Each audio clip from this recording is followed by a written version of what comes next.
So our moderator is a nationally recognized for his cross-sector success in philanthropy, education, technology.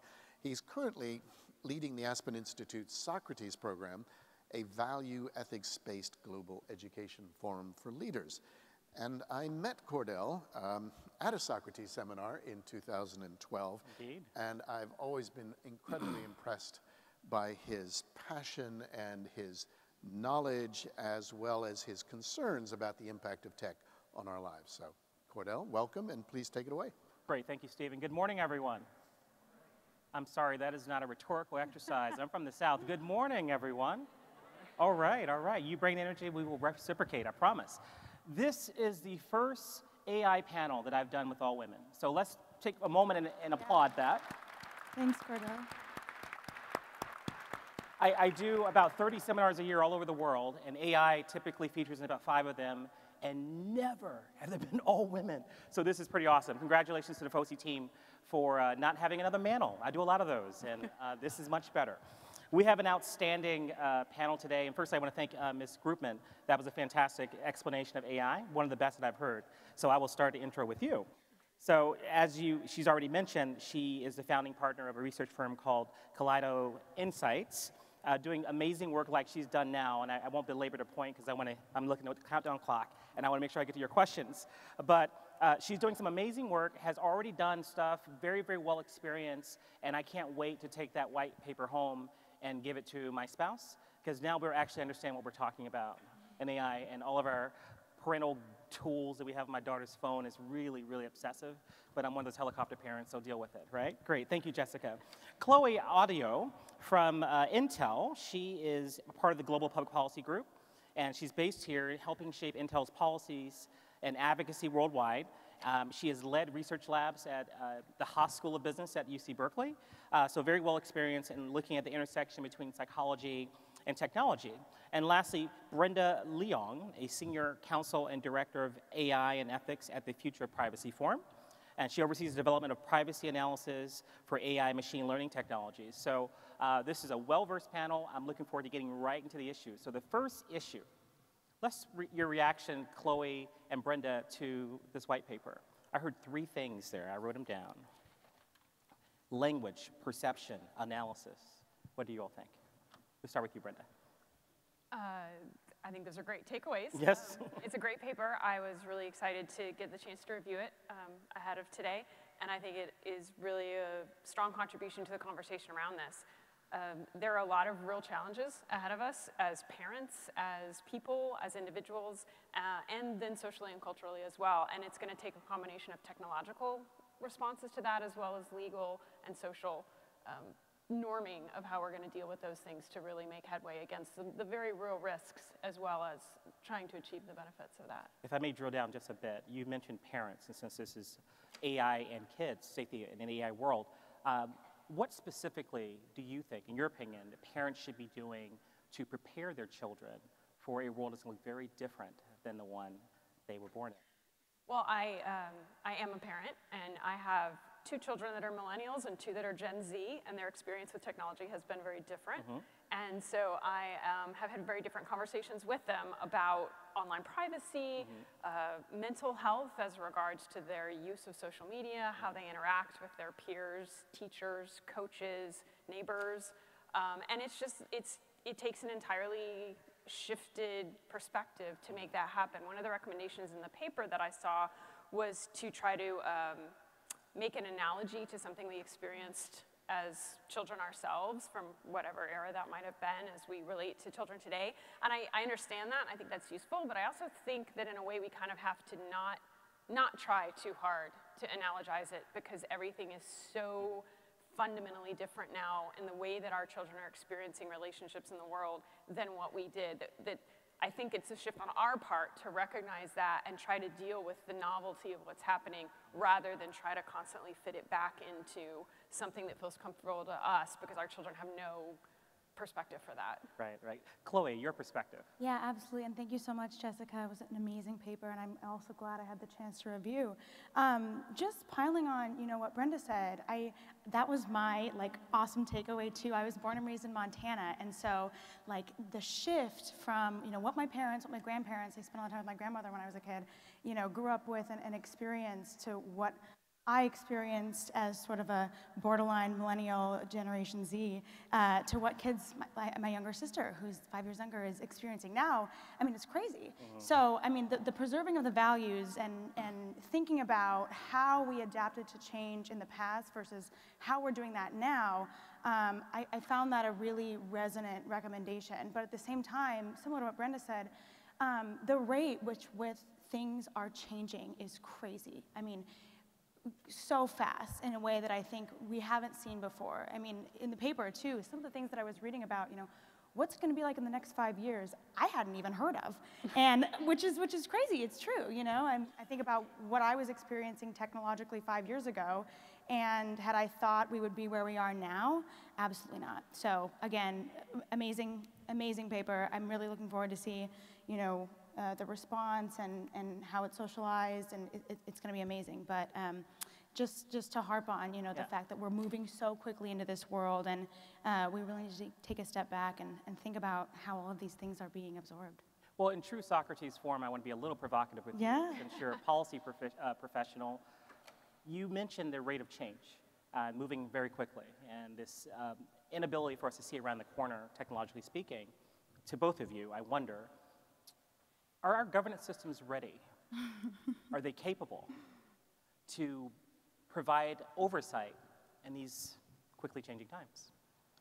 The honest answer is I don't think so currently, but we're working on it, right? Okay. And we're well going to bring energy well to the done. panel. We're also Right bringing down the middle. positivity, right? I mean, as we've all seen in the news and congressional testimonies, things are moving so fast, and it's really hard to keep up. And especially on the regulatory front, it's really hard to get ahead of these things and also understand, how they're going to change even if we have regulation in place. Is that regulation going to be the right regulation, appropriate in a year, 3 years, 5 years, as we're seeing all of this change? So I'm hopeful, and I'm also hopeful, because, look at this room. We have policymakers, academics, members of civil society.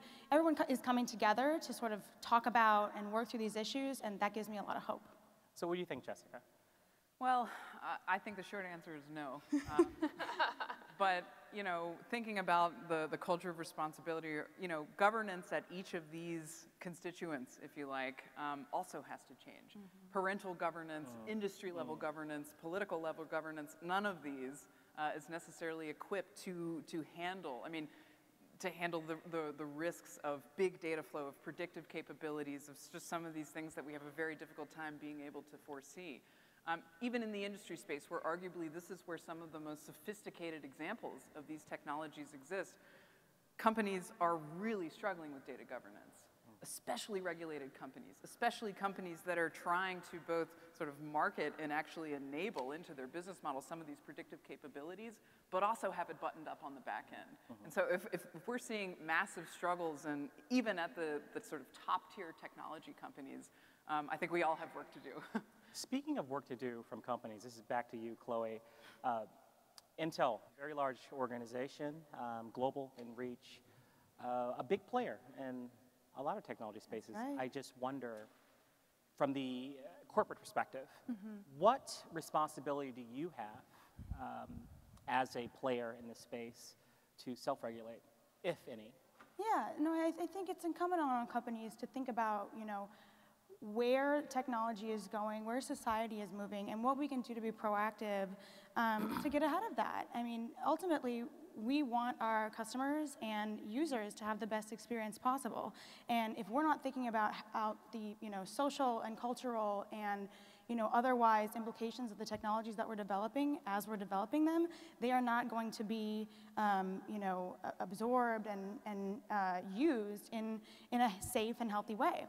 And an inclusive way, frankly. So, as we've seen, a lot of big companies have focused many efforts on, what we now hear as artificial intelligence ethics, AI ethics. While I'm not enamored with that term because I don't think it's all-encompassing of the multitude of issues raised by artificial intelligence and emerging technologies, I think that industry has taken a very focused and heightened, more proactive step in wanting to figure out, okay, how do we look internally to build better products, make project teams more inclusive, include a variety of backgrounds and experiences in the teams that are designing these products to make the best things that we can. And we're seeing that, I think, across the board, this heightened awareness about, hey, this is coming fast, and we really need to start thinking more critically about getting it right. Brenda, Jessica talked about a cultural responsibility. I just wondered what the perspective from the forum, given the fields that you cover, on this responsibility piece. So our focus at FPF is on consumer privacy and commercial aspects of technology. And I think that what we see, the nature of how we engage on those issues, is all about the co-responsibility of all of the stakeholders, which I get that that's jargon and we all hate to use those words, but that's really what we all are, is the companies themselves, as Chloe said, the advocacy groups who represent the very important voice of different communities and different interests, special interests that need to be acknowledged and recognized. I think that can't be overemphasized because a lot of what the moving fast has done is moved too fast and sometimes in places without sufficient care for vulnerable populations, marginalized groups, broad demographic and cultural interests. And that's something I think we're starting to see reflected in this new conversation about ethics is let's make sure that we're doing this in a way that's careful for all of the members of our communities and the representatives in our society, and is respectful of the human values that we're trying to protect and enable and uplift while addressing the risks to some members of that community. So I think that we all carry that responsibility, and that's the way that we approach it, is that these technologies are happening, they are offering opportunities, they are creating new capabilities, and there is a lot of good to that. But all of the people involved, from the companies developing them, to the companies buying and using those services, to the consumers themselves, as well as the policymakers and the regulators, have a responsibility to try to do that thoughtfully. Given that there's no federal right of privacy, what challenges are you seeing when it comes to consumers or end users saying, well, I want my privacy protected, or I want to own my data, yet we give it away for free products? Are you seeing some tension or some change afoot on right of privacy? So I'm a lawyer. I know. And any question like that is going to be a sort of it depends, and there is no straightforward or easy answer. So just the fact that we suddenly decided, if the Supreme Court came out and had some sort of ruling that created or established a right to privacy beyond what's already present in the Fourth Amendment, or even if we passed some sort of federal privacy legislation overarching, which I think would be a good idea, that's not to say that that would solve all of the problems, because what that looks like, what the definitions are, how it operates, what the restrictions are, who's able to claim those protections in what way, is still going to be very, very difficult. And we still have to work through a lot of those issues. And I think a part of the challenge right now is that, back to the speed issue again, so many things have changed so quickly that the divergent preferences within society is very, very broad right now. So you have some people that are very much at the I am willing to provide data or allow access to my data in order to get a lot of these features and services, with the sort of expectation or hope that eventually we're going to figure out a way to balance all that and protect it, but I'm kind of willing to operate at that risk level, to people who are like, I am very concerned about the level of data collection and technology, and I do not feel confident that my individual liberty is protected, or my individual safety, or just my ability to control who knows what about me, when and how, and I want more protection sooner and faster and stronger. And that gap is very, very wide right now because the technology has advanced so quickly, and the activity is so disparate, of the different types of engagement that we all have with our devices and what communities we live in and what levels of our socioeconomic status and all those kinds of things. So I think that's important for our regulators to recognize, is that right now they're trying to address a really big divergent gap of interest, and that's going to be hard to do, and we're going to have to try to find ways to make